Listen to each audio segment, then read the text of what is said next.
Mon top 10 comics, et on commence avec le 10, logique. X-Force, Sex plus Violence, du Wolverine comme on en veut plus souvent. Il a des griffes, il sait s'en servir, c'est gore, c'est trash, l'histoire, ça casse pas trois briques à un canard. Mais on s'en fout, ça fait le taf. Et c'est ce qu'on veut de la part de Wolverine.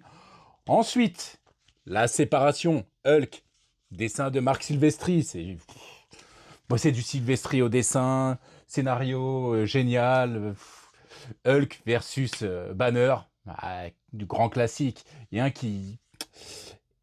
autre classique, même si on n'en entend pas assez parler en France, hein, malgré tout. Bah voilà, c'est Lady Mechanica. Lady Mechanica, mais quelle tuerie. Après, un autre classique de Joe Mad, Battle Chasers, une tuerie celui-là. Puis la version plus jeune, plus cyberpunk, plus de Vampirella, Vampi. Ça date, ça commence vraiment à dater. Mais qu'est-ce que j'avais kiffé, c'était énorme. Mais bon, pas aussi énorme que le Absolute Dark Knight, 2000 heures. C'est, c'est énorme, c'est un classique, c'est une tuerie. On kiffe tous, on kiffe tous. Mais pas aussi classique que Spawn.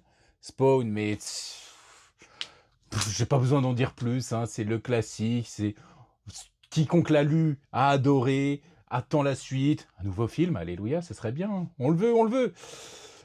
En troisième position, allez, top 3.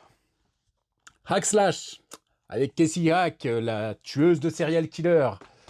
Et de slasher surtout, tueuse de slasher. Artifact, mais ça, là, j'aurais bien aimé une publication française, qu'on en parle plus, mais à lire absolument pour tous les fans. Puis, mais Grim Hunt.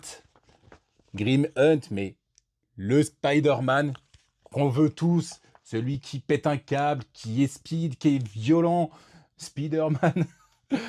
Voilà, non mais une saga absolument à lire, Grim Hunt.